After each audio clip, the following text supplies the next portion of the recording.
Jusqu'à 13h, Côte-Nord. Attitude. Côte-Nord. Côte-Nord. Attitude. Bon mercredi midi tout le monde, bienvenue à notre émission d'actualité et d'affaires publiques à Pure FM.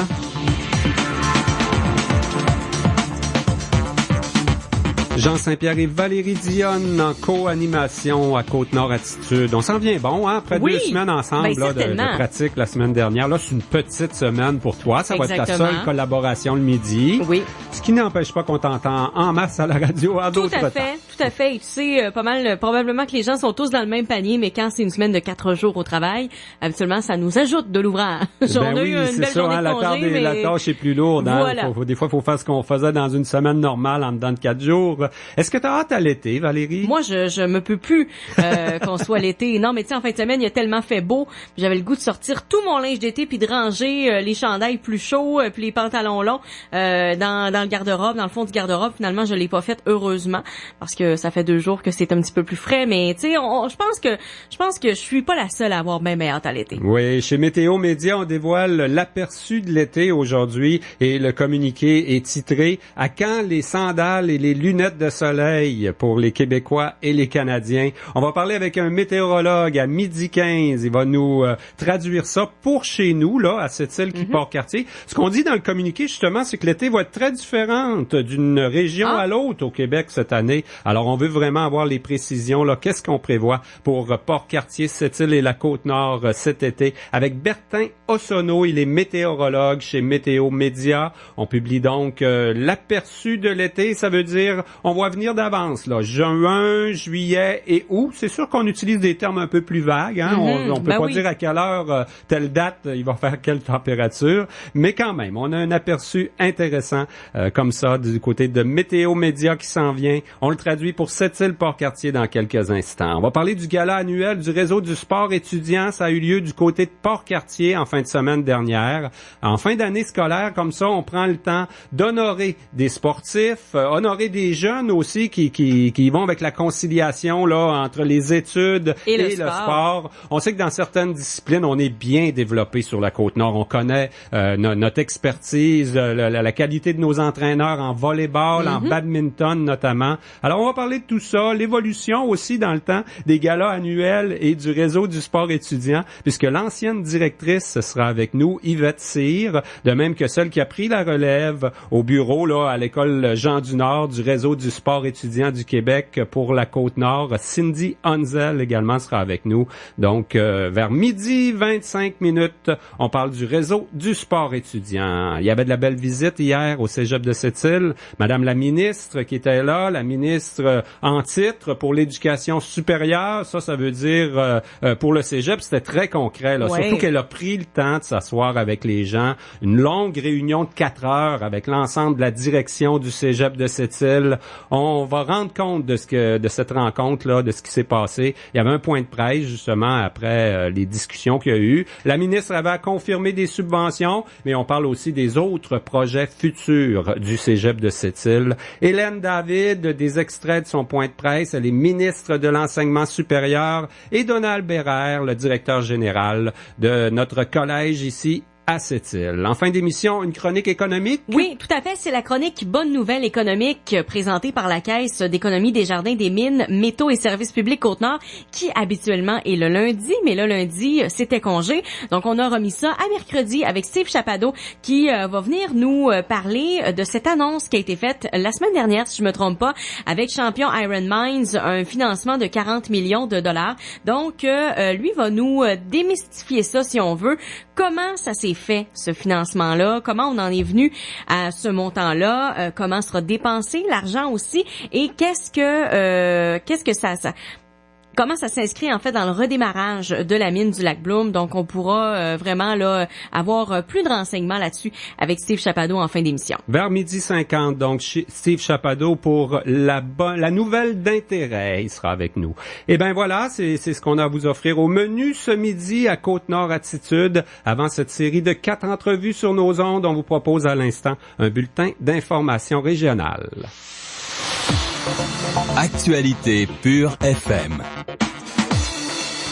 Ben oui, les travailleurs de la construction de la Côte-Nord seront visibles aujourd'hui devant certains chantiers. L'Alliance syndicale, qui regroupe 175 000 travailleurs de la construction au Québec, a déclenché tôt ce matin une grève générale illimitée devant l'impasse qui persiste dans les négociations. La conciliation travail-famille est au cœur du conflit, selon le porte-parole de l'Alliance syndicale. Dans notre région, les travailleurs de la construction étaient réunis au sous-sol de l'église Saint-Joseph de Sept-Îles ce matin. Ils manifestent leur solidarité présentement devant certains chantiers à Bécomo et Sept-Îles. Les porte-paroles régionaux des syndicats de la construction, dont Bernard Rambaud-Gauthier de la FTQ, qui était sur place à la rencontre ce matin au sous-sol de l'église Saint-Joseph, ne feront pas de commentaires aujourd'hui. Sur les réseaux sociaux, le syndicaliste Bernard Gauthier appelle les travailleurs de la construction à la solidarité.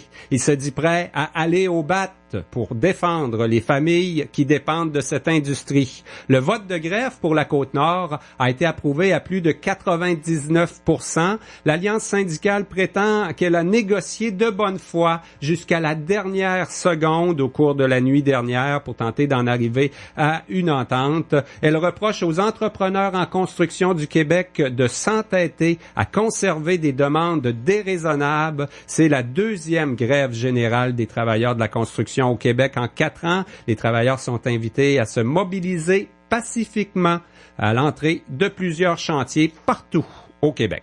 La ministre de l'Enseignement supérieur, Hélène David, a passé la journée au cégep de Sept-Îles hier à discuter des projets d'avenir avec les dirigeants. Elle a confirmé des subventions totalisant 2,94 millions de dollars, notamment pour améliorer les performances énergétiques du cégep. Lors d'un point de presse en après-midi, la ministre David était pleine d'éloges pour la direction du collège. On est vraiment dans la situation d'un collège qui veut faire tout ce qui est possible pour être très, très performant. Comme ils disent, c'est pas le plus gros collège de la province, mais je trouve qu'il relève vraiment les défis avec beaucoup, beaucoup de dynamisme. Les deux gouvernements contribuent au projet de près de 3 millions de dollars du cégep de Sept-Îles. L'argent est versé dans le cadre du Fonds d'investissement stratégique pour les établissements postsecondaires. Les systèmes de chauffage seront modernisés dans tous les pavillons du collège. Des travaux pour améliorer la résistance thermique de l'enveloppe extérieure du bâtiment principal sont prévus. Beaucoup de visites politiques dans notre région cette semaine. Il y avait aussi le député libéral fédéral de Laurentides-Labelle, David Graham, qui était de passage à Sept-Îles et Port-Cartier hier. Il croit que l'accès à Internet haute vitesse partout au Canada devient essentiel pour que chaque citoyen puisse vivre dans une économie moderne. Il rappelle que son gouvernement finance le déploiement de fibres optiques partout d'ici 2 ans avec le programme Le Canada branché. Le député Graham estime que le gouvernement Trudeau prouve par des initiatives concrètes en région rurale que le système fédéral fonctionne bien. Aujourd'hui, c'est au tour du ministre Jean-Yves Duclos de visiter la Côte-Nord. Le ministre fédéral de la Famille et du Développement social annonce des subventions à la microbrasserie Saint-Pancras et à l'aéroport de Bécomo aujourd'hui. Il sera à Sept-Îles demain. Rebecca Perry et Magali Rail de l'École Jean du Nord de Sept-Îles se classent au top 30 dans un concours national de photos. Les deux jeunes faisaient partie des lauréats dévoilés à Saint-Jérôme pour l'édition 2017 de l'expérience photographique du patrimoine. Une vingtaine d'élèves en arts plastiques enrichis de 3e secondaire de l'École Jean du Nord ont pris part au concours sous la supervision de leur professeur Camille Deschaines-Côté. L'anthropologue du Musée de la Côte-Nord, Steve Dubreuil, a offert une formation aux jeunes participants de Sept-Îles avant qu'ils ne sillonnent la ville pour trouver un bon sujet de photo en lien avec l'événement de l'organisme Action Patrimoine. 760 photos ont été évaluées pour déterminer les 30 meilleures pour ce concours québécois qui existe depuis 2001. Et puis, le Club optimiste de Sept-Îles recevait des amis de la jeunesse de plusieurs régions du Québec en fin de semaine dernière. Environ 165 personnes de 58 clubs de la Mauricie, du Québec, du Saguenay-Lac-Saint-Jean et de la grande région de Québec, en fait, du Saguenay-Lac-Saint-Jean et de l'Est du Québec, participaient à l'Assemblée optimiste à Sept-Îles. La visite de l'aluminerie Alouette et un souper de crabes et crevettes ont été particulièrement apprécié. Selon le gouverneur du district, Michel Frigon, les réunions du Club optimiste, les réussites, oui, du Club optimiste de Sept-Îles, comme le souper bénéfice annuel et la semaine d'appréciation à la jeunesse, ont été mises en évidence. Les membres du Club optimiste de Sept-Îles, ceux qui s'occupent maintenant des activités tapis rouge, hein, on sait que ça s'en vient, les balles des finissants. Alors, les optimistes seront là pour le tapis rouge des finissants de l'école Manicouté, également pour la soirée de bal des gens de Queen Elizabeth High School et ceux de l'école privée, l'Institut d'enseignement de Sept-Îles. Voilà donc, on parle de l'aperçu de l'été avec un météorologue de Météo Média dans quelques instants. Attitude. Le bar Le Marchal est fier de ses nouveaux 5 à 7. Venez nous rencontrer, plaisir assuré. Jeudi spécial 5 à 7 pour elle. Ouverture officielle le 26 mai prochain, à compter de 19h, avec des surprises et des prix de présence. Alors, venez en grand nombre au bar Le Marchal, du 450 Place du Commerce. Martine et son équipe vous y attendent. Ce qui est excitant quand on déménage, s'installer dans sa nouvelle maison. Et chez Cogeco, on croit que votre nouvelle maison mérite le meilleur divertissement. Obtenez la meilleure télé, Internet et la téléphonie pour seulement 69 $ par mois pendant 6 mois. Les nouveautés sont arrivées chez Olivier d'Occasion. Profitez du plus grand inventaire de voitures d'occasion dans la région et du meilleur prix à l'achat ou à l'échange de votre véhicule actuel. Voyez notre inventaire au www.olivieroccasion7îles.com et obtenez un rabais instantané. Venez nous rencontrer au 106 Maltais. Votre radio sera sur place dès 14h30. Olivier d'Occasion, ouvert ce soir jusqu'à 20h. Financement disponible sur place. Olivier Occasion. La Maison de la famille de Port-Cartier tient à remercier tous ses nombreux partenaires et bénévoles pour la journée familiale du 20 mai dernier qui a rassemblé au-delà de 1000 personnes. Merci aux partenaires majeurs, Ville de Port-Cartier, Caisse des Jardins de Port-Cartier, Pascal Automobile, Attraction Radio. Nous remercions aussi les étudiants qui ont mis sur pied la course à fond la caisse, dont les profits nous ont été remis. La Maison de la famille de Port-Cartier vous remercie. Jusqu'à 13h.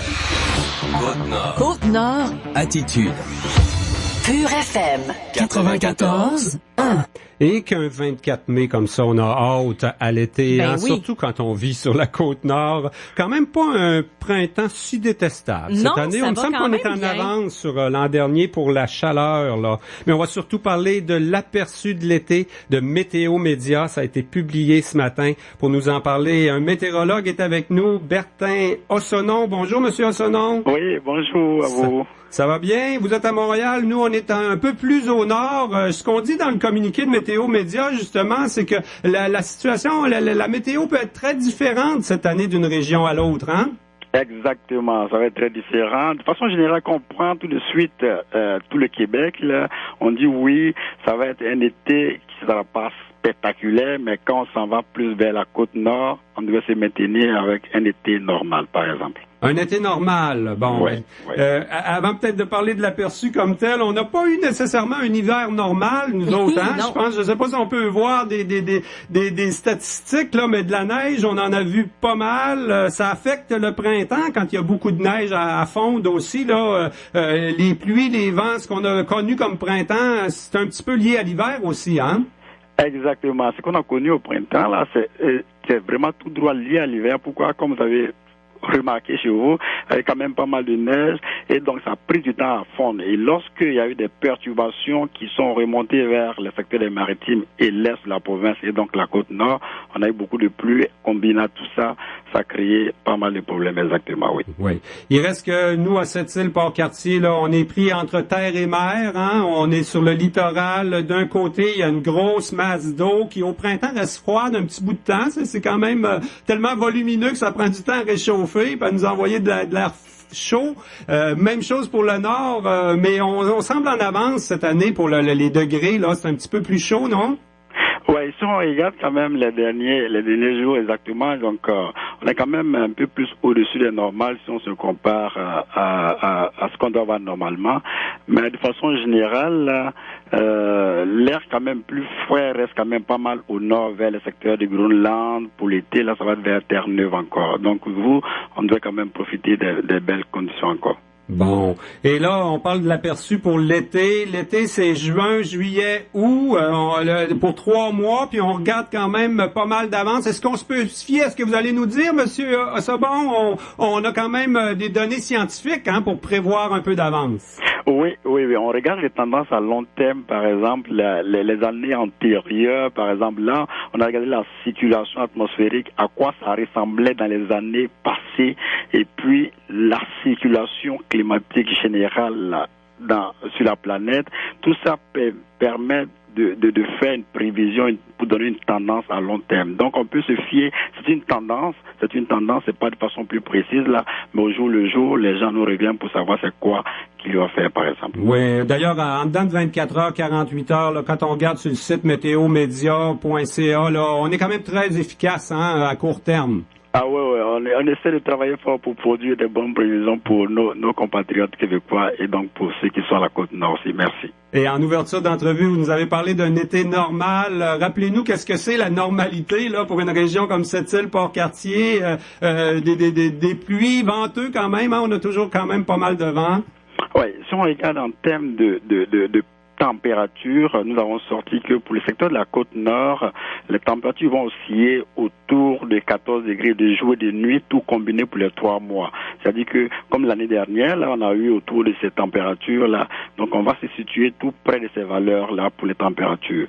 Et en termes de précipitations, normalement, là, pour toutes les régions de la Côte-Nord, Sept-Îles et Port-Cartier, on reçoit 288 mm de pluie. On peut se retrouver en dedans moins que 30% sur cette valeur-là. Donc, on peut se retrouver à avoir, oui, des belles conditions, mais par moment, il y a quand même des précipitations de pluie et peut-être quelques petits orages à surveiller. Oui, je lisais dans le communiqué là, qui nous résume ça là, pour l'ensemble du Canada, l'aperçu de l'été de Météo Média, qu'on parle pas de longues pluies là, prolongées cette année, mais plutôt d'averses. Ça veut dire que même une journée de pluie, finalement, il peut y avoir quelques heures dans la journée où on va être bien dehors, où ça va être même ensoleillé. C'est un petit peu ça, la tendance qui s'en vient, quoi. C'est bon pour chez nous aussi, ça?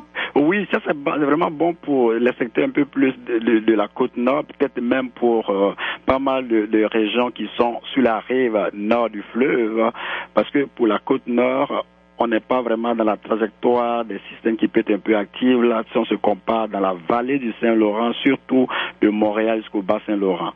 Vous voyez, c'est là qu'on prévoit des tendances de prestations de pluie un peu plus élevées que les normales, avec la petite douceur aussi qui va être, la chaleur qui va être un peu présente. Donc pour vous, oui, on pourra avoir des averses et puis par moment du soleil quand même qui va être présent aussi. Ouais. La différence, je sais pas, vous êtes à Montréal, monsieur? Exactement, nous sommes à Montréal, oui. La différence entre Montréal et Sept-Îles, on le voit souvent à cette période-ci de l'année. Là, il y a quasiment 2 mois différents, même entre Sherbrooke et Sept-Îles. C'est une question de nord-sud, j'imagine.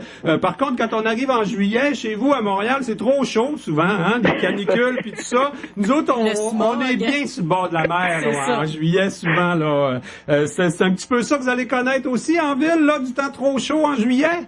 Oui, c'est ce qu'on prévoit ici à Météo pour ce qui est de Montréal et la rive sud, là, quand ça va vers le mois de juillet, au-dessus entre le 15, des vacances de la construction, là, entre le 15 juillet et le 15 août, la chaleur est quand même assez présente et nous anticipons que oui, de Montréal vers la rive sud, également les secteurs de l'Estrie, ça peut être quand même plus chaud que ce qu'on devait avoir normalement. C'est là que ça va se passer, les canicules, et ça peut se poursuivre au mois d'août aussi. Il y a bien des gens qui ont des vacances en août aussi. Oui. Ça peut se poursuivre, mais ce serait intéressant de prendre les vacances comme on estime peut-être entre le 15 juillet et le 15 août, parce que cette année, nous ne pensons pas que l'été va se prolonger jusqu'en septembre comme les années antérieures. Ah bon, ils allaient me dire ça, vous êtes une gang de météorologues dans un même bureau, vous autres à Montréal, là, c'est le mois de mai, là. Vous me dites que d'une région à l'autre, la situation peut être très différente cette année. Où est-ce que vous allez prendre vos vacances, vous autres, la gang de Météo Média? Bon, de façon générale, là, moi, c'est sûr que je vais prendre mes vacances un petit peu vers la Floride dans la première semaine du mois d'août avec les enfants. Mais vous, regardez, quand je regarde l'année passée, là, à Sept-Îles, il y a eu quand même un prolongement de l'été jusqu'à la mi-septembre. On avait des 20 degrés qui étaient quand même encore compilés jusqu'à la mi-septembre, l'année dernière. Donc, cette année, peut-être ça va être un peu plus rapide, où on va perdre la petite chaleur qui va se faire. Monsieur Ossonon, moi je vais vous l'avouer, là, c'est l'automne ma saison préférée sur la Côte-Nord. Les changements de couleur, bien sûr, mais l'automne, c'est une belle saison ici. Là. On a l'impression que l'été se décale un peu vers août, septembre, octobre. Ça, vous risquerez pas une prédiction? Est-ce qu'on va avoir un bel automne? Là? On est trop d'avance, hein? On a beaucoup d'avance. C'est sûr qu'on va surveiller un phénomène climatique qui pourrait avoir tendance à se développer et donc qui pourrait avoir l'influence sur la prévision ou l'aperçu de l'automne. Voilà pourquoi on va attendre un peu plus vers la fin de l'été pour produire l'aperçu de l'automne. On surveille l'El Niño, comme on le dit. Ouais. Et quand je disais tantôt que, sur Météo Média, on l'utilise beaucoup dans les stations de radio quand même. Vous êtes très efficace à court terme, mais il y a des outils aussi. On peut aller sur le site Internet, même des applications. Entre autres, cette île Port-Cartier, ça a de l'air juste 2 villes comme ça, pas trop populeuses, mais c'est un grand territoire et il fait pas toujours la même température à Rivière-Pentecôte puis à Matamec, mettons, là. On peut quand même avoir de l'information assez ciblée avec vos outils Internet, hein? Oui, on essaie vraiment là de toucher tout le monde, même en région, hein. Même s'il y a 2 ou 3 personnes qui y vivent, on va y aller et donc ils mettent les moyens en place là pour pouvoir toucher tout le monde, même dans les régions, exactement. Bon, ben voilà. En résumé, donc, un été là dans la normale pour cette île Port-Cartier. Chez vous, il va faire trop chaud, ça fait que le monde de Montréal, Québec peut venir prendre des vacances ici. Si vous venez pas, vous, c'est parce que vous avez planifié quelque chose en Floride en famille. Exactement. Sinon, on serait là-bas avec vous. Bon, ben on va vous inviter à prendre vos vacances à l'automne. Tiens, c'est la belle saison sur la Côte-Nord. Oui, je vais programmer ça. Merci. Eh bien, Monsieur Bertin Ossonon de Météo Média, un gros merci d'avoir pris du temps avec nous pour nous livrer comme ça les perspectives de l'été pour notre région. Et ça nous fait plaisir. Merci et je vous souhaite un bon été. Merci. Au revoir. Jusqu'à 13h. Côte-Nord. Côte-Nord. Attitude. J'ai la garde de mon fils cette semaine, mais je viens de savoir que je rentre à 5 heures demain matin, puis j'ai pas le choix. Je sais pas ce que je vais faire avec la garderie. Les entrepreneurs en construction demandent aux travailleurs de choisir entre la famille et le travail. Le 24 mai, je choisis ma famille. Un message de l'Alliance syndicale de la construction. Samedi, c'est le spectacle de fin d'année de ma fille. Sauf que mon boss veut me faire rentrer parce qu'il pleuvait hier puis a fermé le chantier. J'ai pas le choix, puis en plus, c'est trop simple. Les entrepreneurs en construction demandent aux travailleurs de choisir entre la famille et le travail. Le 24 mai, je choisis ma famille. Un message de l'Alliance syndicale de la construction. L'été est à nos portes, mais t'as pas encore ta Harley. Ou c'est peut-être plus la nouvelle Milwaukee Hate qui te tente. Ben, v'là ta chance. Le Demo Ride Harley-Davidson est de retour à ton magasin de Sept-Îles. Jusqu'au 31 mai, plus de 20 motos 2017 sont disponibles à l'essai, incluant notre modèle à 3 roues et profite d'un taux de financement promotionnel à partir de 3,68%. Viens essayer la moto qui te fait triper et tu pourrais gagner une carte cadeau de 100$.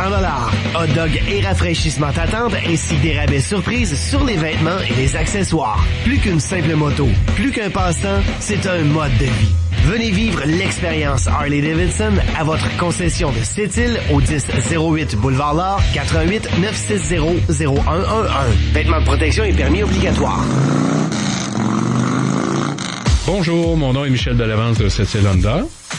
Ce qui est plaisant avec la radio, c'est la rapidité de réponse, le retour. À chaque reprise qu'on a des interventions à la radio, on en ressent tout de suite les avantages. Ce qui est important pour nous, c'est d'avoir une présence régulière. C'est ce qui fait en sorte que les gens n'oublient pas nos produits. Attraction Radio peut répondre d'une façon très rapide à nos demandes en ce qui concerne le lien qu'on veut avoir avec notre clientèle. Faites confiance à Attraction Radio et découvrez la force d'attraction. Côte-Nord. Attitude. Pure FM 94.1. Le gala régional scolaire du sport étudiant, c'est toujours l'occasion de faire le bilan quand même. Hein? On est en fin d'année scolaire, là, même s'il reste les examens, il reste l'athlétisme aussi pour les jeunes. Ça, c'est important aussi au printemps. On va donc parler de notre réseau du sport étudiant du Québec pour la Côte-Nord. Cindy Hanzel en est la directrice générale. Yvette Cyr, elle faisait ça avant, elle, directrice générale du réseau du sport étudiant. Elles sont tous les deux avec nous. Bonjour, mesdames. Bonjour. On en parle surtout parce qu'il y avait le gala gala à Port-Cartier. Hier midi, on a parlé avec la mairesse qui nous a décrit un peu l'ambiance. Il paraît que ça a été une belle soirée quand même, hein, de gala à Port-Cartier. C'est toujours le fun de se promener. Comment on organise ça, Cindy? C'est toujours d'une ville différente quand on peut. Oui, on essaye de faire une année dans l'Est, une année dans l'Ouest, puis de changer un petit peu d'école qui reçoit. D'ailleurs, l'année prochaine, ça va être à Forestville, donc c'est la polyvalente des Rivières et l'école Saint-Luc qui vont accueillir le gala en 2018. Mm-hmm. Il y a beaucoup de monde de Port-Cartier à l'honneur. Yvette était sur le jury. Est-ce que le jury considère ça? On est à Port-Cartier pour le gala cette année, on va en prendre plus de ce coin-là? Non, ça marche pas de même. Non, c'est pas nous qui gérons ça. Peut-être ce qui arrive, c'est qu'il y a beaucoup de candidatures aussi. Hein. Quand on sait que le gala est dans notre école, on monte nos dossiers. Là. Ben, c'est sûr qu'on accorde une attention plus spéciale, là, mais nous autres, on n'a pas de contrôle là-dessus. Ce sont vraiment les écoles qui montent les dossiers des... C'est un gros travail, le jury. Vous étiez 5 personnes. On peut même les nommer. Patricia Lavoie, qui est du côté de la commission scolaire de l'Estuaire, oui. Yvette, qui était sur le jury. Gilles Briand, qui est aussi un ancien pour le réseau du sport étudiant, puisque c'est un enseignant en éducation physique à la retraite de cette île. Sylvain Turcotte, le journaliste sportif bien connu du Nord-Côtier. Et Philippe Lebreu, de Loisirs et Sports Côte-Nord. Quand même beaucoup de dossiers à étudier. C'est toujours déchirant, hein, de faire des choix comme ça. Ben, il y a des dossiers qui sont bien évidents. Là. Oui. C'est pas déchirant. Quelques dossiers qu'on a eu à revoir. Quand c'est trop serré, on recommence nos devoirs. Souvent, il y en a qui n'ont pas monté le dossier, qu'on aurait aimé les voir aussi. Hein. C'est des choses qui arrivent. On est un peu dépendant de c'est malheureux. Il y a du dynamisme du milieu. Ouais. Est-ce qu'il y en a qui se démarquent? On nommera pas tout le monde, quand même 16 prix qui ont été remis, là, plusieurs à cette île Port-Cartier, mais est-ce que c'est dans notre sport étudiant, là, on voit que le badminton, entre autres, hein, on a toujours été très fort en volleyball, ben là, on voit de plus en plus d'athlètes en badminton sur les podiums, quand même, à travers le Québec, hein? Effectivement, quelques équipes en badminton ont été nommées. C'est une équipe de badminton qui a remporté régionalement l'équipe féminine. Et puis en masculin, par exemple, c'est l'équipe de volleyball, parce que le volleyball masculin reprend du oomph, on reprend de la vigueur. Plusieurs équipes ça a cette déjà année. été fort à l'époque de mes plus vieux, ça fait quand même quelques années de ça, mais là ça revient, c'est le fun. Oui, exact. Puis c'est important de dire aussi qu'on a 3 finalistes provinciaux. 4 finalistes provinciaux. Yvette me remet à l'ordre. 4 finalistes provinciaux sur la scène provinciale. Comment ça marche? C'est dans certaines catégories précises qui sont ciblées, quoi? En fait, dans chaque catégorie, le RSEQ provincial choisit 3 personnes qui vont représenter la province. Donc, le finaliste est dans les 3 meilleurs au Québec dans sa catégorie. C'est qui nos jeunes là qui pourraient être parmi les meilleurs au Québec là? Qui sont parmi les meilleurs et qui pourraient être le meilleur au prochain gala. Il y a un gala provincial qui s'en vient. Exact, un gala provincial le 2 juin. On a un finaliste au niveau de élèves féminins de 6e année ayant le mieux concilié le sport et les études. C'est une petite fille de l'école Marie-Immaculée aux Escoumins, Rose-Marie Laurencel. On a aussi l'élève masculin de 6e année ayant le mieux concilié le sport et les études. C'est aussi un petit garçon de l'école Marie-Immaculée aux Escoumins, Nicolas Tardy. Puis on a école primaire qui s'est démarquée au niveau provincial, qui est l'école Saint-Alexandre à Port-Cartier. De Port-Cartier, oui. C'est sa 3e année consécutive. Ah, c'est cette année qu'ils vont gagner. Hein? Quand on se sait 3 ans. 3 ans, c'est la bonne. Non. Et Monsieur C'est pour ça qu'on Gino dit jamais 203 quand on monte le bulletin. Oui, c'est ça. Monsieur Gino Jean de l'école Saint-Luc à Forestville, qui est en nomination dans la catégorie personne ayant le plus contribué au développement des saines habitudes de vie dans son milieu. Mm-hmm. Quand vous allez au provincial comme ça, un gala national, moi j'ai l'impression qu'on est une des régions les plus compliquées, les plus dures à gérer pour le sport étudiant, parce que les écoles ont pas la même grosseur, les villes sont espacées, il y a pas de route jusqu'à Blanc-Sablon, c'est un casse-tête votre job. C'est sûr que chaque région a ses défis. Mais on a les nôtres. Quand tu es à Montréal, à moins d'une demi-heure d'autobus de tes 2 écoles les plus éloignées, c'est pas la même réalité, là. C'est sûr que c'est pas la même réalité. C'est sûr. Mais c'est sûr. Il y a ça, mais il me semble aussi que sur la Côte-Nord, le sport, il y a quelque chose. C'est tellement dynamique. Il me semble, on en parle beaucoup. Il y a beaucoup d'honneurs qui sont donnés aux athlètes d'ici.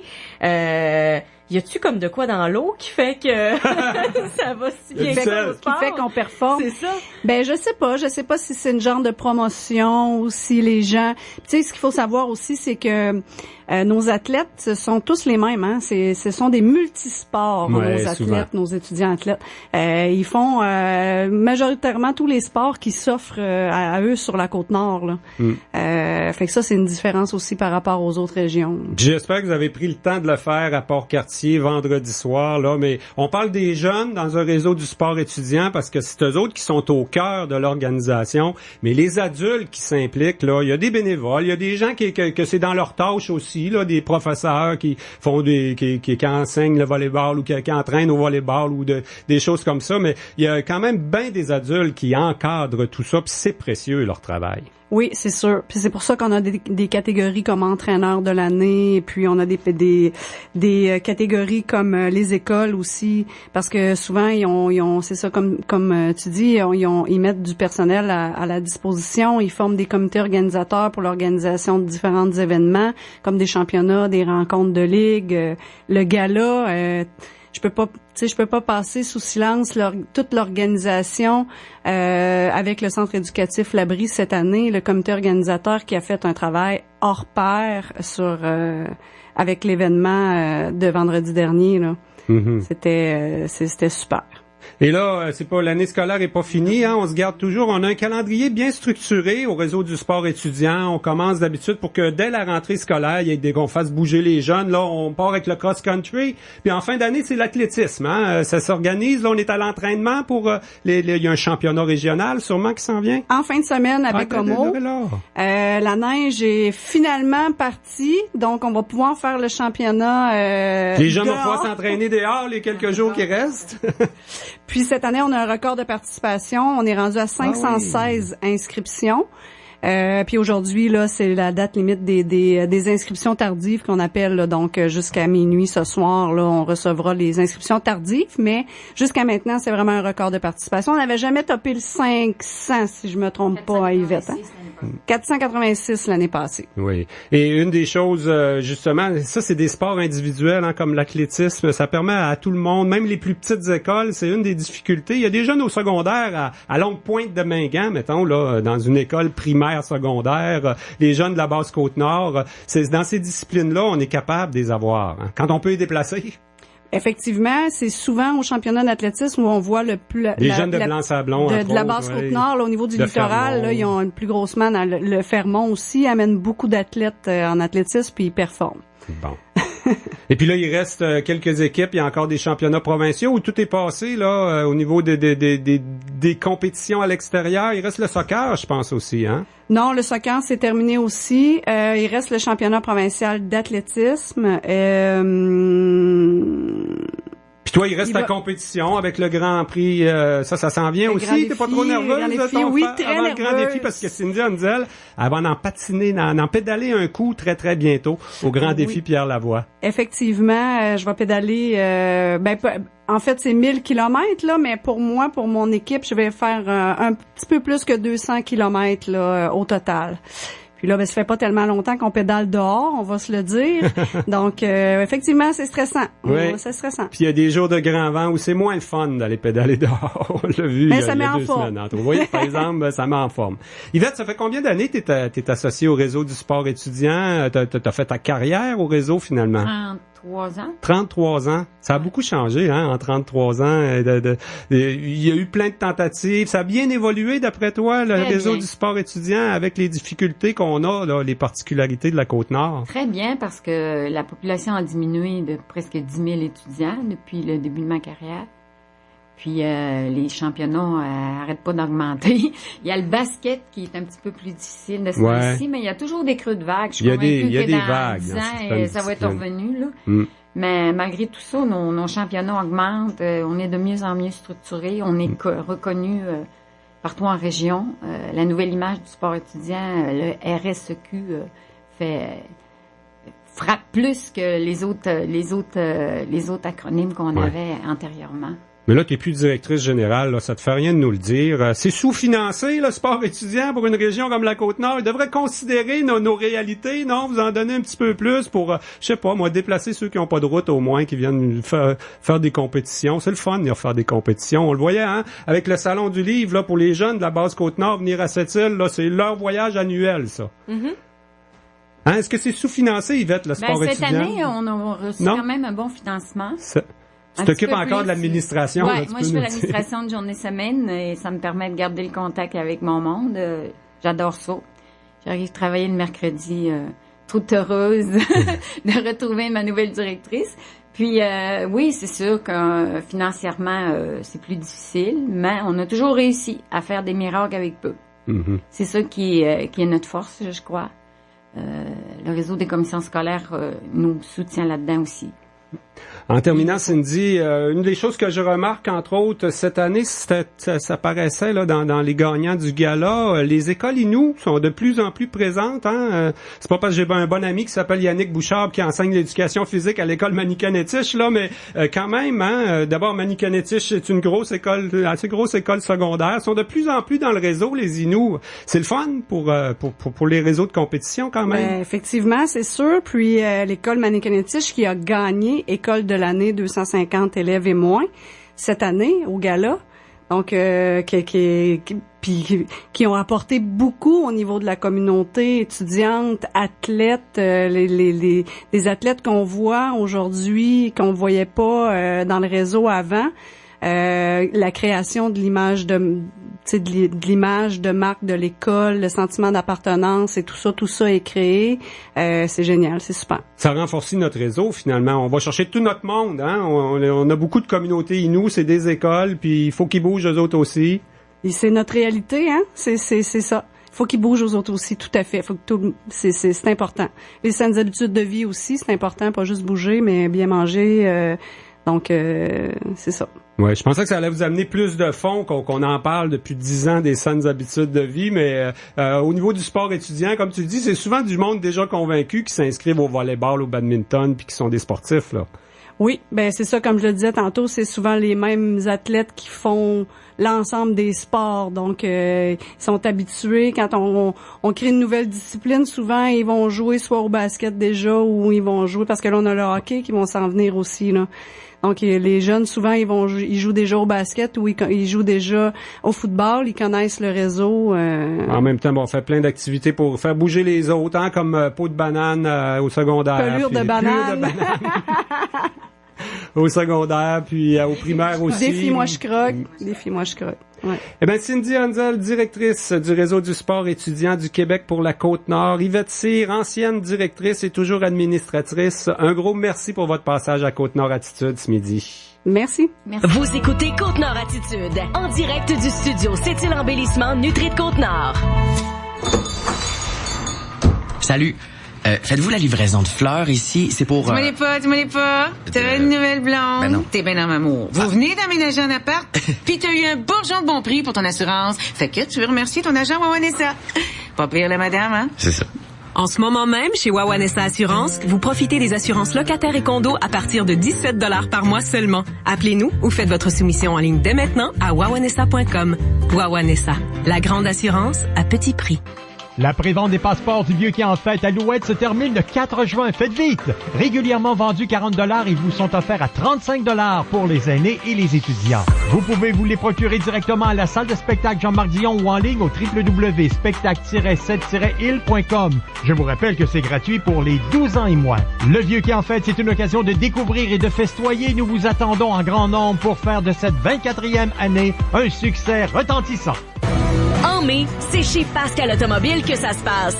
Notre inventaire est à son meilleur et vous est offert avec les meilleurs taux de financement et crédit à la livraison de l'année. Plein d'autres promotions sont aussi en cours. C'est notre façon toute spéciale de vous remercier pour votre clientèle. Mais faites vite, ces offres sont d'une durée limitée. Découvrez de nouveaux horizons chez Pascal Automobile.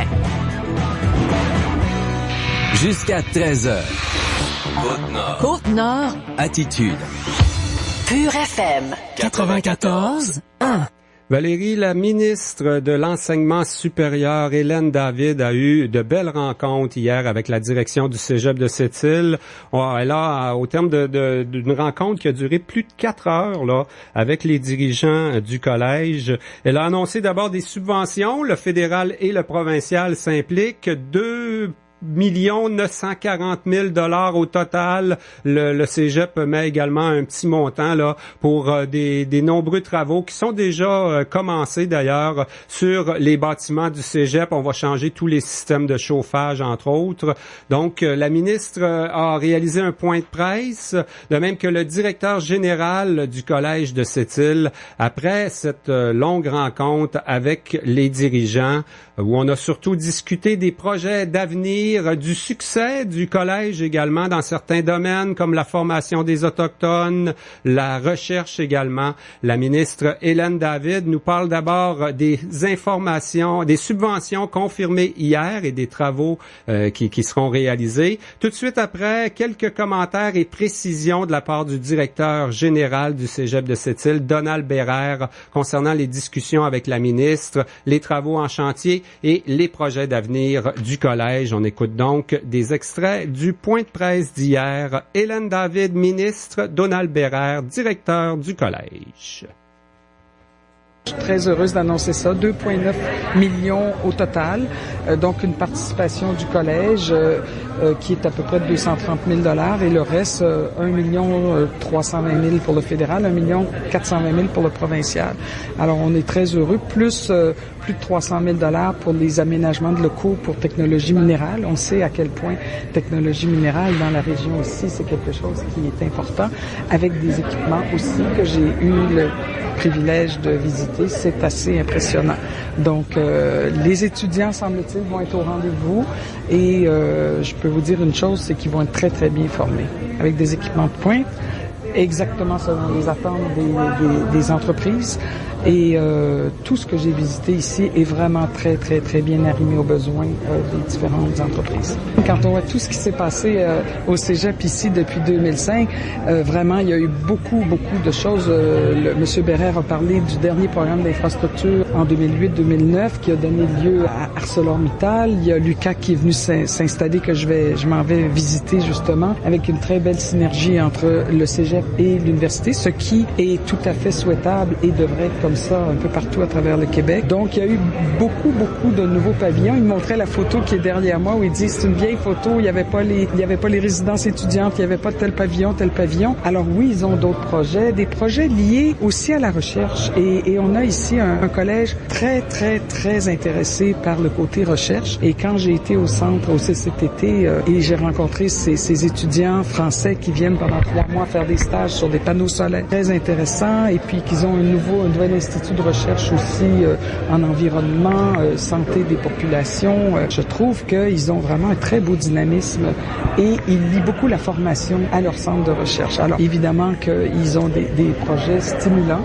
Alors, on va voir comment on peut les aider de la meilleure façon possible, comme on a été pas mal au rendez-vous dans les dernières années. Vos commentaires étaient très élogieux tantôt suite à une longue visite au Cégep ici. Est-ce que vous êtes en tournée d'éloges ou c'est juste pour cette île? Écoutez, c'est différent d'un collège à un autre. Il n'y en a pas deux pareils. Puis heureusement, ils sont très impliqués dans leur région. L'éloge, savez-vous, c'est que je le dis vraiment comme je le pense, comme je le vis. Je pense qu'il y a une équipe très, très dynamique ici. Eux, m'ont dit des vrais défis que nous avons tous ensemble à relever. Et puis, ils m'ont dit en même temps les choses qui s'étaient beaucoup améliorées. Donc, moi, je pense qu'on est vraiment dans la situation d'un collège qui veut faire tout ce qui est possible pour être très, très performant. Comme ils disent, c'est pas le plus gros collège de la province, on le sait. Donc, il y a des enjeux particuliers, mais je trouve qu'ils relèvent vraiment les défis avec beaucoup de dynamisme. Ils ont d'autres gros projets, un 3e pavillon, des infrastructures sportives, à vous entendre, ils sont bien positionnés. Écoutez, là, ils ont des beaux projets, puis bravo d'avoir toujours des projets. Là, il faut toujours voir 5-10 ans d'avance, et puis je pense qu'à date, ils ont eu beaucoup de choses qui se sont réalisées. On a un DG qui est là depuis plusieurs années, qui connaît très, très, très bien tout son environnement. Je pense qu'il travaille très bien, donc on va continuer à travailler avec lui, puis on va regarder ses projets de plus près. Avec les économies, on va réinvestir dans nos infrastructures, parce que c'est de l'argent qu'on va dégager. Et ces économies-là, dans le fond, ce sont des économies dans notre facture énergétique, et ce sont des économies qui découlent aussi d'une meilleure fonctionnalité de nos systèmes mécaniques, comme de chauffage et de ventilation. Alors, on a évalué toutes ces choses-là de manière très, très précise, et mentionné le chiffre tout à l'heure de 240 000 $ par année. Ça peut aller jusque-là, qu'on peut économiser à travers les mesures qu'on va mettre en place, qui vont nous mettre vraiment en pointe là, en termes de pratiques énergétiques là, au Québec. Ce programme-là a été lancé aussi un peu avec des échéances extrêmement rapprochées.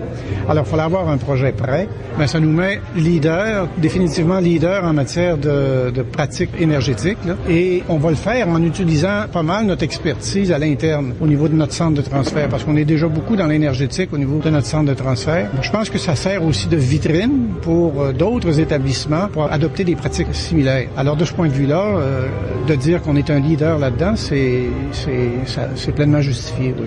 Est-ce qu'on peut avoir une idée de l'échéancier des travaux? Ben, c'est déjà commencé. On doit livrer ce projet-là dans sa totalité là, pour mars 2018. L'annonce a été... On savait qu'on avait l'argent, puis on avait le OK pour débuter des choses, mais on faisait tout ça discrètement. On est allé en appel d'offres déjà. On a choisi les sous-traitants et on a commencé à initier des choses, mais l'annonce officielle, disons, il fallait quand même que ce soit une annonce ministérielle. Puis bon, on discutait avec le cabinet de Mme David pour une visite de sa part depuis quelque temps déjà. Qu'est-ce qui est le plus réjouissant aujourd'hui, là, la subvention de 2,9 millions ou le fait que la ministre a pris le temps de rencontrer du beau gens, tout ça, comprendre la réalité? Parce que c'est pas évident, vous savez, la distance, hein, et puis c'est pas évident de faire comprendre nécessairement la réalité de l'intérieur de notre région, et ça prend des visites comme ça, des échanges assez fouillés pour que les gens saisissent un peu nos enjeux, le lien qu'on fait avec les orientations gouvernementales, qu'ils comprennent un peu notre dynamique, et ça, on a besoin de ce genre de communication-là. Je pense qu'on est bien connu dans le réseau, mais c'est toujours avantageux lorsqu'il y a un nouveau titulaire dans un ministère. Madame David, bon, elle est là quand même depuis quelques mois, mais elle nous connaissait, moi je l'avais déjà rencontrée avant, donc de la faire toucher, voir, sentir vraiment la réalité du milieu, ça c'est important. Ça c'est très très important, puis je pense que le discours qu'elle l'a fait l'a bien reflété, là, j'étais très content. Vous savez, j'ai dit à la ministre une chose à un moment donné, à nos échanges, j'ai dit, écoutez, nous, là, comme établissement, on a toujours été un défenseur farouche de notre autonomie, parce qu'il y a eu dans le passé des tentatives de nous subordonner un peu à toutes sortes d'instances régionales ou supra-régionales. L'autonomie institutionnelle, c'est très important pour une institution comme la nôtre, c'est important pour les universités, c'est important pour un cégep. Mais à côté de ça, on n'est absolument pas fermé sur nous-mêmes. Il nous faut au contraire développer, multiplier des initiatives de partenariat avec d'autres organismes dans le milieu et à l'extérieur. C'est comme ça qu'un établissement aujourd'hui évolue, se développe. Nos logiques là, de travail, que ce soit par exemple au niveau du dispensaire urbain. Le dispensaire urbain, première au Québec, c'est une initiative de 3 partenaires, le cégep naturellement, l'UQAC et le CIS. Alors, si on peut réussir à attacher les dernières ficelles au niveau financier pour rendre ça opérationnel, mais M. Barrette est tout à fait favorable à ce projet-là, mais on est vraiment dans le détail là, du financement de la chose. C'est quand même quelques centaines de milliers de dollars, mais ça serait une première au Québec, cette chose-là. Donc, ce travail en partenariat. Parce que le pavillon Alouette a un espace qui était dédié, une classe, laboratoire qui était dédié au programme de baccalauréat en sciences infirmières. On s'est dit, en discutant ensemble, UQAC et nous, si cette classe-là, on la transformait en dispensaire urbain, donc en centre où on dispense des soins, qui ne sont pas des soins de première urgence, qui désengorgerait la salle d'urgence, un lieu qui sera en même temps un lieu de stage en enseignement clinique. Alors, les gens, par exemple, peuvent venir là, qui veulent changer des pansements, bon, des choses mineures au niveau de l'urgence, pourraient très bien se faire là. Ça sera un lieu d'enseignement au niveau clinique, un lieu de stage aussi pour nos étudiants de l'université et du cégep. Et on prendrait, donc, on dédierait ce local-là à ce dispensaire-là, et on prendrait les étudiants du baccalauréat en sciences infirmières de l'UQAC, puis ils viendraient prendre leur cours chez nous dans notre unité clinique. C'est là-dessus qu'on planche présentement. Bon, ça coûte là quelque chose comme entre 300 et 400 000 $ probablement de faire tout ça.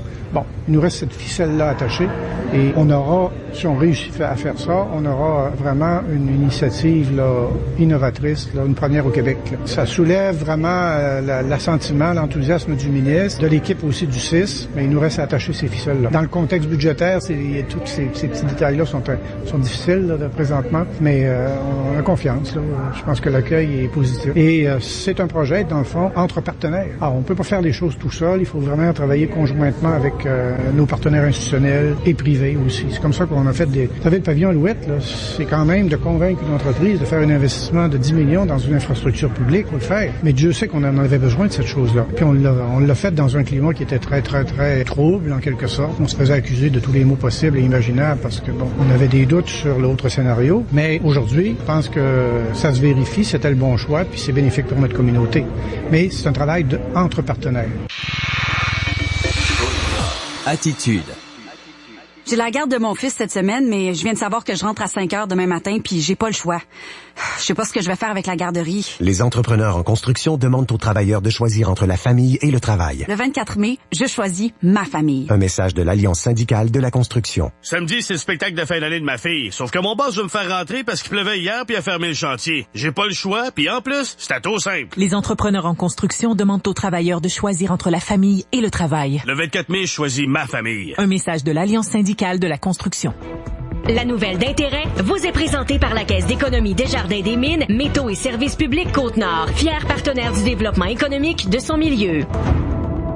Valérie, je trouve qu'on a un bon sujet d'actualité économique pour cette chronique aujourd'hui. Exactement. On est avec Steve Chappado de la Caisse d'économie des Jardins des Mines, Métaux et Services publics Côte-Nord. Bon midi. Bonjour à vous. La semaine dernière, c'est la semaine dernière, il me semble, une grosse annonce de financement pour Champion Iron Mines. On parle de 40 millions de dollars et c'est ce dont on va parler ce midi.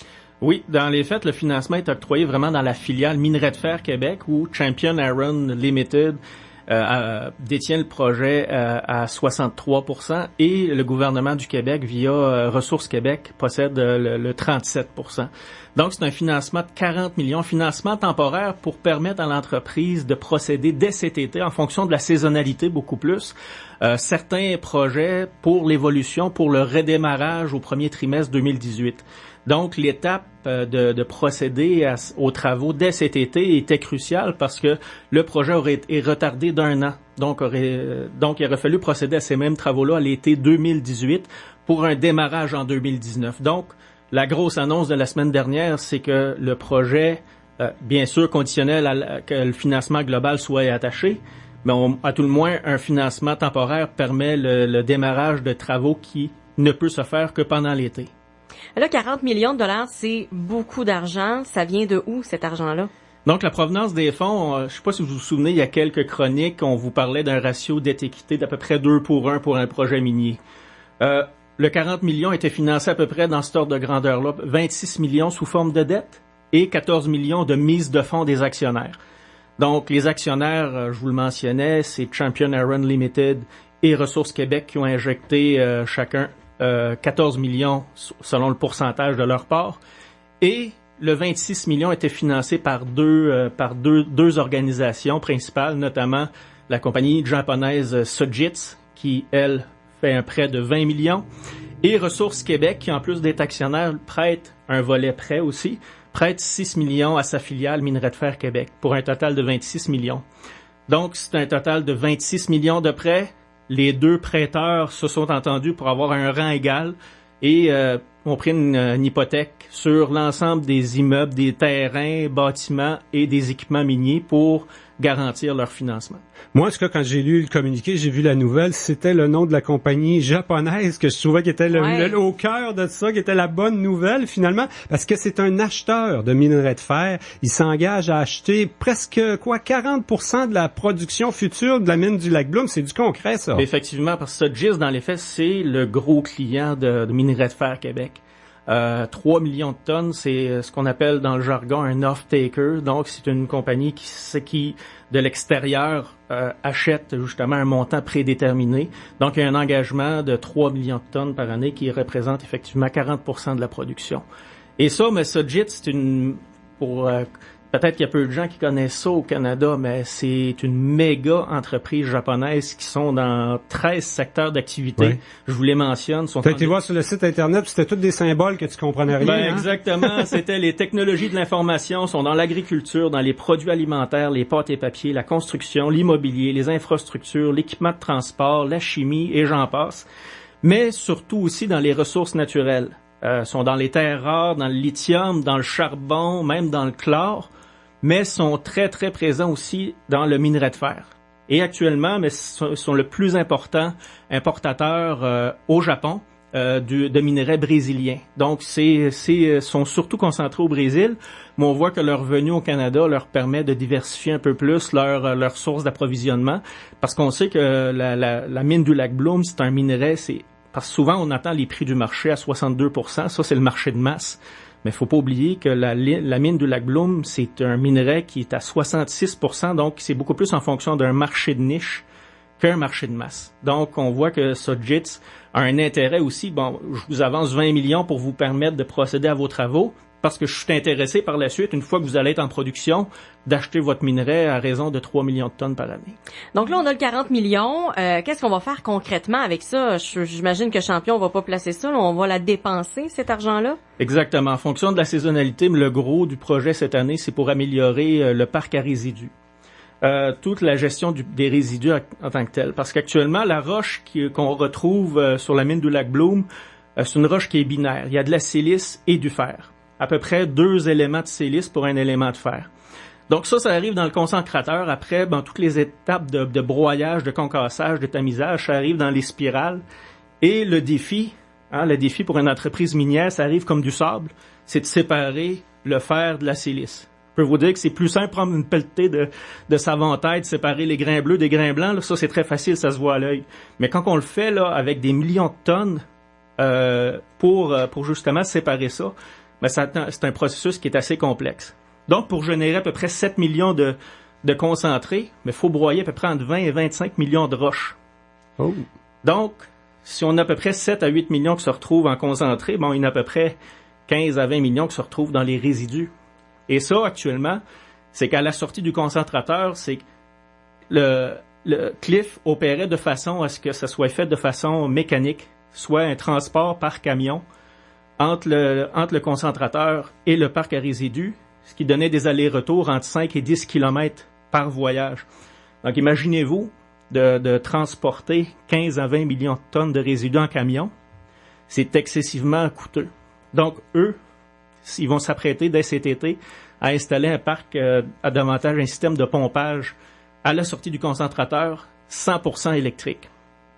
Donc, là-dessus, je ne sais pas si vous savez, mais des camions miniers, c'est assez important. Ça dépensait 5 millions de litres par année. Donc, ça représentait à peu près 13 000 tonnes de gaz à effet de serre ou encore à peu près 3 000 véhicules. Donc, c'est un processus qui va être 100% électrique.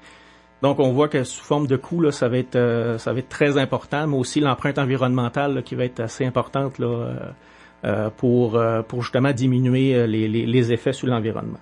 Également, on va procéder aussi à l'amélioration de certaines opérations. Je vous mentionnais tantôt que il faut séparer le sable, faut séparer la silice du fer. Ça passe par des systèmes de spirales, puis ils vont introduire aussi un système de magnétique, parce qu'on sait que le fer, avec des systèmes d'aimants, mais on est encore mieux capable de séparer le fer de la silice, ce qui fait en sorte que l'usine actuellement là, avec Cliff, il rejetait à peu près de 25 à 30% de bon fer dans les résidus. Ils ne pouvaient pas séparer le sable de façon adéquate. Il y a de la perte. Il y avait beaucoup de pertes. Et avec ce nouveau système-là, magnétique, et de refaire les spirales, on monte à 83% à peu près de récupération, donc à peu près seulement 17% de perte. Mais on augmente de 72 à 83, c'est à peu près 10 à 11% de récupération, ce qui fait en sorte que pour l'entreprise, en termes de bénéfices nets en fin d'année, c'est à peu près 80 millions de chiffre d'affaires net. C'est du fer qui se retrouve dans le concentré, dans les wagons, au lieu de se retrouver dans le parc à résidus. Oui, c'était déjà là dans leur étude de faisabilité publiée il y a quelques semaines de ça. Monsieur Catafort, le chef des opérations chez Champion, la semaine dernière, nous disait qu'on garde le cap sur 2018. Donc, ces travaux-là, on va tout faire ça là, dans le secteur de Fermont, Lac-Bloom, dans les prochaines semaines, parce qu'il nous disait aussi, Monsieur Catafort, que ça se fait pas très, très bien en janvier, février, ce genre de travaux-là. Exactement. Ça se fait l'été.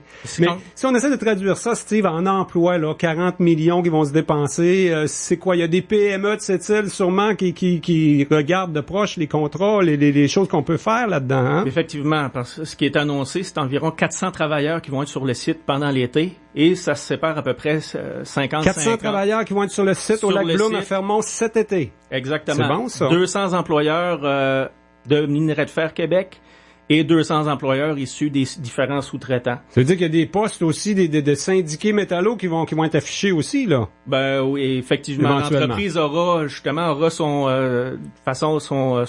les gens aux ressources humaines auront à déterminer quel poste, quelle fonction, etc. en fonction de la convention collective. Il y a des employés internes de Minerais de Fer et des contrats des PME. Exactement ça. Et quand on regarde pour le développement dans ce projet-là, c'est que le financement temporaire, mais juste vous faire un rappel, hein, en février, il y a eu l'étude de faisabilité qui démontrait une rentabilité certaine du projet. En mars, il y a eu l'achat des 735 wagons. Au mois d'avril, il y a eu l'entente avec la Société ferroviaire portuaire de Pointe-Noire, avec les Inuits également. Et là, finalement, la semaine dernière, c'était pour le financement temporaire pour les travaux pendant l'été. Bon. On vient de les décrire, ces travaux-là. Et c'est sûr que la prochaine grande étape, c'est pour attacher le financement permanent. Donc, on sait que il leur manque quoi, là, pour attacher le financement permanent puis démarrer ça comme souhaité en 2018? Encore quelques millions, quand même? Ben, c'est un projet global de 325 millions. OK. Donc, on sait que, bon, il y a eu le financement il y a eu le financement à 100% des wagons pour une quarantaine de millions. Là, on a un autre 40 millions. Le financement temporaire qui va être aussi remboursé avec le financement global. Mais en tout et partout, en termes d'emploi, si le lancement peut se faire au premier trimestre 2018, c'est 480 emplois directs à la mine de Fermont. Et ça, c'est le redémarrage de la Pointe-Noire. Donc, la SFP, ce que Cliff possédait comme emploi avant leur fermeture, avant leur faillite, on peut penser que le nombre d'emplois pourrait se ramener à peu près à ce niveau-là ou ici à cette île. Donc, pour un ratio de 2:1, c'est à peu près 500 emplois à la mine, à peu près 200 à 200 emplois à Pointe-Noire, avec un ratio de 2:1, mais c'est des emplois indirects pour à peu près, je vous dirais à peu près 1000 emplois. Donc, on peut penser global entre 1500 et 2000 emplois directs et indirects avec le redémarrage de la mine du Lac-Bloom. Et on peut dire que dans ce dossier-là, le gouvernement du Québec a bien joué son rôle d'accompagnateur. Encore la semaine dernière, avec l'annonce du 40 millions, là, il y avait un 11,2 qui venait de fonds publics québécois. Ben, de fonds publics, oui, c'est que la mise de fonds, là, la portion du 14 millions du gouvernement, bon, il y a à peu près 33% des parts. C'est à peu près 5 millions. C'est à partir du fonds mine hydrocarbures qui est géré par Investissement Québec, mais c'est l'argent du gouvernement. Et le 6 millions, mais c'est de l'argent qui est sous gestion directe. Non, c'est de l'argent qui est prêté par Investissement Québec sous forme de prêt et avec le refinancement global, mais Investissement Québec récupérait son 6 millions, se ferait rembourser son 6 millions. Ben voilà, donc très intéressant de parler de Champion. C'est concret, hein, c'est 40 millions de dollars qui se dépensent là, puis des postes qui vont s'afficher, puis des contrats pour nos PME. Un début de relance, finalement, hein, un bon début de relance. Ce qu'on espère, c'est que la prochaine grande étape, c'est le financement global qui est impératif d'ici les prochains mois. Voilà. Donc on surveille ça, ce sera peut-être une prochaine nouvelle d'intérêt. Qui sait? Steve Chapadeau de la Caisse d'économie des Jardins des Mines, Métaux et Services publics Côte-Nord. Merci beaucoup. Merci à vous. La nouvelle d'intérêt vous a été présentée par la Caisse d'économie des Jardins des Mines, Métaux et Services publics Côte-Nord, fier partenaire du développement économique de son milieu.